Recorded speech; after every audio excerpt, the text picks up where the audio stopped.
Alright. Oh man. Now you can notice that after I polished it.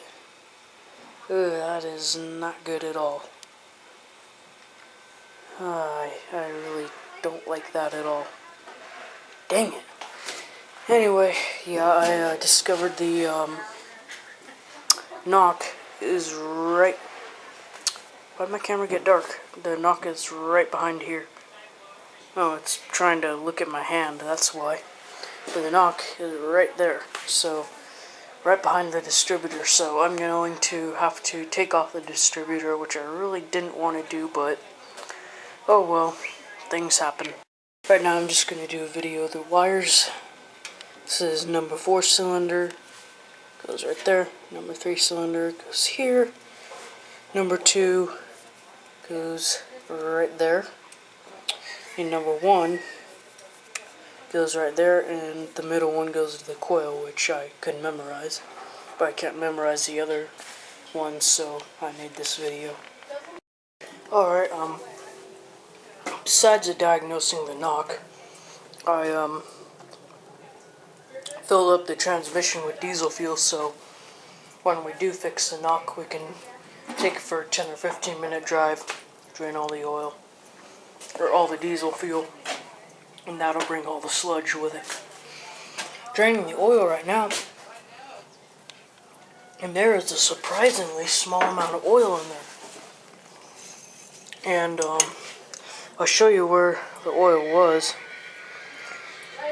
It was at the end of the dipstick, but I mean, the dipstick is longer than I thought it was. Well, anyway, it's a small amount of oil. I thought it was like gonna completely fill up the bucket, but no. I mean, there's maybe 3 quarts in there at the max. Anyway, we're gonna pull off the pan and shake the connecting rods and see if there's any connecting rod slap before we take off the distributor and take off this cover, because it's very hard to put the timing back on if we do screw up. And if it is a connecting rod slap and it's just going through the valve lifter cover, then we've already solved our problem. So just to sum it all up, we're just trying to find the easiest way to fix it, because if we do screw this up, we're going to have to mess with timing and all that good stuff, and it'll just be a nightmare when it could possibly be connecting rod slop. So oil pan's off, and as I was unbolting it, I found this caught on the threads, shaving of metal. I also saw one more. That really scared me a lot. Here's the oil pan. This scared me even more. I have not touched anything in here. A bolt and a nut and metal shavings. This is not going to be good. I've got a rag under there soaking up the last bit of dripping oil.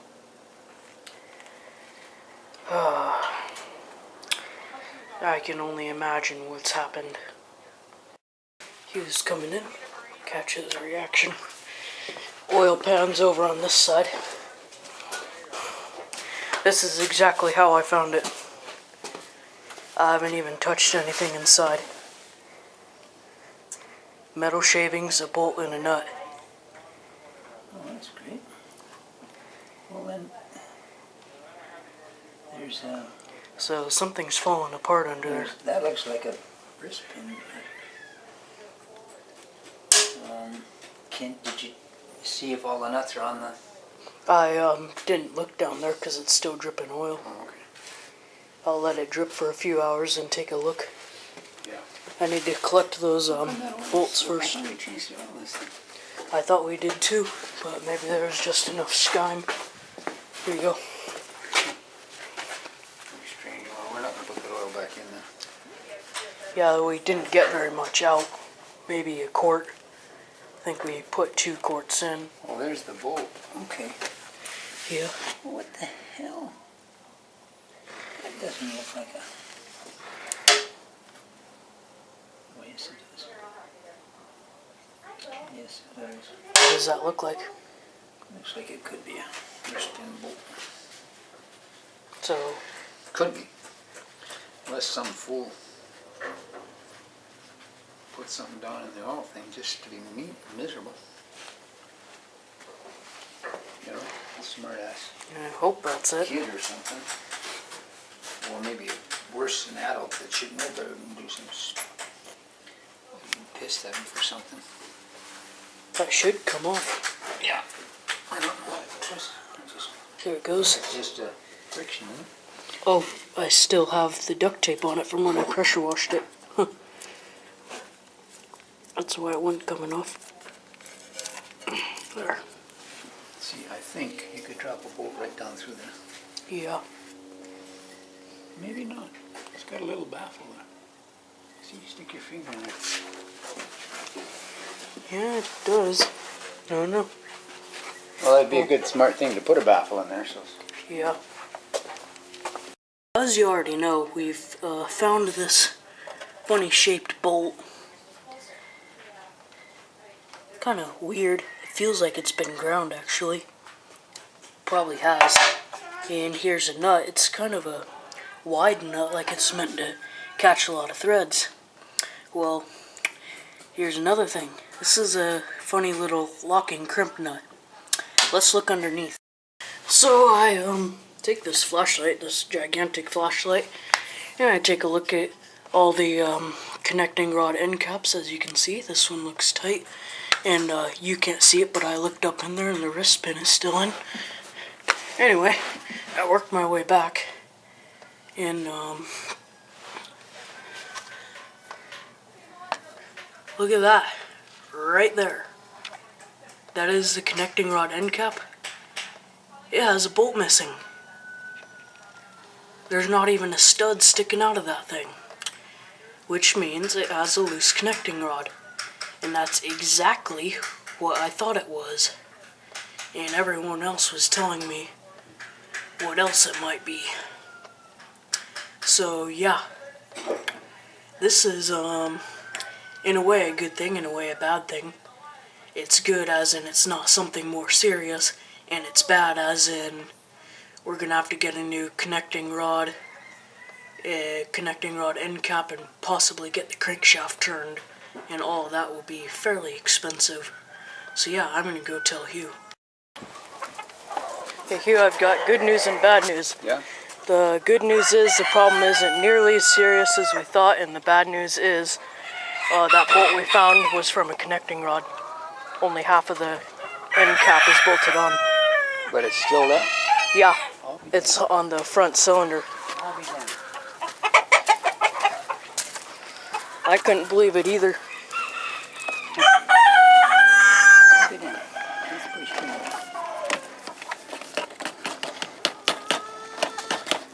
Seven dust on the rooster. Is that a rooster in there or a hen? Yeah.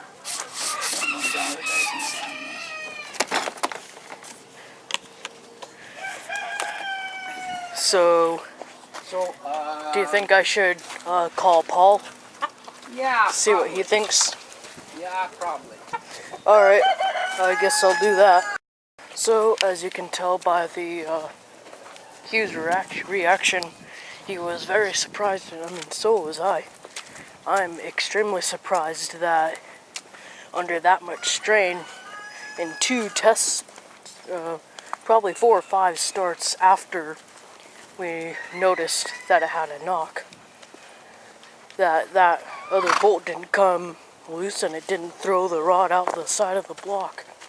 That just blows my mind, because I've seen a lot of times where either the wrist pin breaks and it throws the rod through the block like a lawnmower engine, or the end cap snaps in half, moves out of the way, and then when the rod slams up against the side of the cylinder wall, it snaps there, continues through the side of the engine.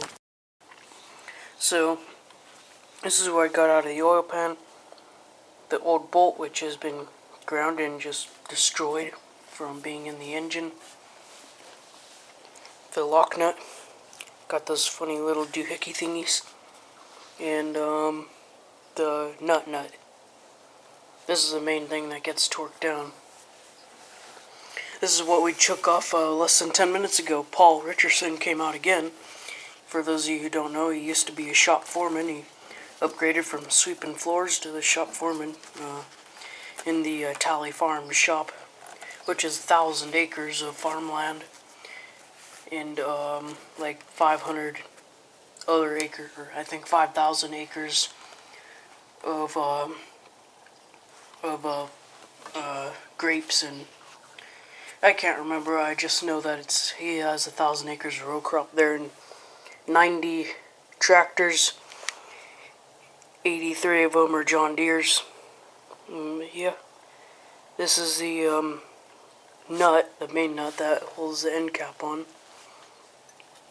This is the bearing. This was still in between the end cap and the crankshaft, which is amazing. Very, very good news. I'll show you the crankshaft in just a second, but I got off luckier than I should have. There's very, very minimal scoring on there. The end cap has some serious scoring, so I'm not 100% sure. We're probably going to have to get a new connecting rod no matter what. But I thought this was egged, and this guy right here thought it was egged, and maybe it isn't. It looks pretty freaking round to me. It looks just like this one. There is a little flare of metal where it was obviously pounded on. But I don't think it's actually egged. I think that's just the edge. I may be able to just sand that little piece off and put it back on, but I'd probably end up having to get a new connecting rod. And I'm just looking at some of the details on here. Yeah. Anyway, Paul thinks that this bolt failed when we were busting the engine loose. Yeah, let me crawl down there and show you the crank. So here's a crankshaft. That right there is the other part of the bearing. There's a crank. It doesn't look too good from here, but it's actually not all that bad. I mean, just a little bit of sanding, I think, is all it would need. It's not scored. It's just barely scratched, which is good. I mean, my fingernail's barely catching on it. That's definitely a good sign. Anyway, I'm going to see if I can get the rest of these pieces out. Then I'll take off this one, which is still totally intact, and compare the two. So when I've already learned something while I was under here. The front is number 1. This is number 2. This is number 3, and that's number 4. Whoops. Number 4, number 3, number 2, and number 1. Anyway, yeah. I'm just looking because it's odd. I didn't realize that I thought these two were always at the same position, but it's only the front and the back that are always at the same position. This one is all the way up a little bit past top dead center, and this one is pretty close to all the way down. I thought it was these two are the same, and this one and that one were the same. Well, I learned something else. It's like the oil pump line is had a little ding right there. Anyway, yeah, let me peel that apart the rest of the way, and we'll get at her. Upon further inspection, I believe these, this nut here and that nut there, have been off for a long time. It didn't drop in the oil pan and then rattle apart. I'm reasonably certain. Whoops, sorry about that. See if it'll focus. There we go. The threads are banged up and only on one side, so I'm reasonably certain that's where the flare right here is coming from. Because this side is a lot looser than this side, so we're gonna need it. And correct me if I'm wrong, but I'm reasonably certain that these bolts are supposed to be fused right into the connecting rod, but I may be wrong. Might have been just the certain engines or whatever it may be. I've seen these bolts fused right in the connecting rod. I've never really seen a whole lot of them where you have to like slip the bolt in and slip the nut on. So I got the rest of the bearing peeled out of there. I knocked the doohickey up, the piston and connecting rod. I pushed that up in the in their ways. So yeah, I was wrong when I said that these were fused in there. I actually discovered that they are not fused. They're actually sitting in there. I've never seen that before, so oh well, whatever. So yeah, obviously we're gonna be able to use the bearing. No, just kidding. Bearing's grenaded.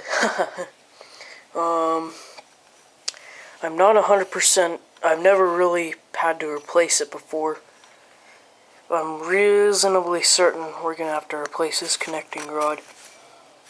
Let's go look at the crankshaft itself. Feels pretty dang good, which is definitely a good thing. Let me show you the other side of the connecting rod. So I'm not sure how well you're gonna be able to see this. If it'll focus. There it goes. You can see that's the other side of the connecting rod. Not exactly perfect, but yeah.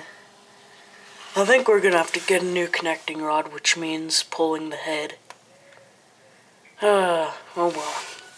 Gotta do what you gotta do. Let me pull this one off and compare it, because if the crankshaft looks exactly the same on both of these, then I may just get a new bearing and slap it back together. I mean, none of the other ones are knocking, and they're not really causing any issues. Yeah, so I made a new discovery. I was looking at the carrier, the crankshaft carrier. That's the connecting rod there, and that's the other connecting rod way up there. So yeah, it was exactly how I thought it was. That's good. Whoop, almost dropped some oil on my camera. That would have been bad. Anyway, yeah, I'm going to peel apart this one and take a peek at it. Well, it's the next day. I got this out yesterday, but this is a good end cap. That's exactly what it's supposed to look like. There's slight discoloration there, but I think that's just wear and tear. And there's this one in the bearing. I'm reasonably certain we're just going to clean up that the crankshaft and with some emery cloth, steel wool, something like that. Just clean it up, get a new bearing, slap her all together, and call it good. I don't really see the point in getting a whole new connecting rod, because the bearing's going to be in between the connecting rod and the crankshaft anyway, so there's not really a way the connecting rod can damage the crankshaft. Anyway, yeah. In other news, I found the bottom of the oil pan. Amazing how much junk came out of it. This is only part of it. That's a mix of gasket, this is a mix of gasket pieces, degreaser, and grease. There's one little dent in here I'm going to have to tap out. I think I'll give it one more spray with, I'm going to actually go around and scrape off. So you can see I've already done it right around here, but I'm going to go all the way around, scrape off all the old gasket material, maybe even use some sandpaper, and then spray it down again, because I know I'm going to do that and have to spray it again anyway. So yeah, anyways, I'll just keep on cleaning it up. Well, anyway, I got this ding hammered out most of the way. You can still see it's a little bit there, but it's the bottom of the tractor. I'm not 100% worried about it. I'm hoping Jared's going backwards and not forward. Oh, yep, because he can't see that wheelbarrow in front of him. Anyway, yeah, I got all the sludge out. Pretty clean.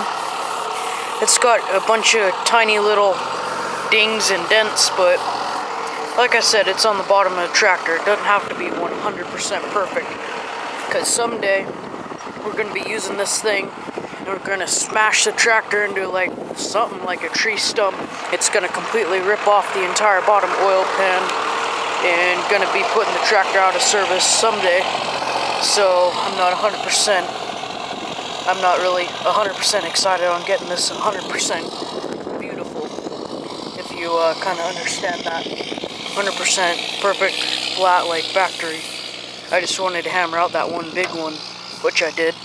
Anyway, this is 100% clean. May not look like it, but it is. And it is ready for a new gasket whenever it comes in the mail. I may just buy a new gasket. I mean, not buy a new gasket, but buy gasket material and cut out my own. That would work. There she be, all cleaned up and masked it off to keep it clean. Masking tape works wonders. Comes off 100% clean, although I am going to wipe it down one more time before I put it on there. 20-year-old masking tape is very difficult to use. I probably used 3 times as much tape as on here just to tape it up, because it kept ripping like halfway down, and I wanted it to stay as clean as possible, so I wanted full stripes, but I got it.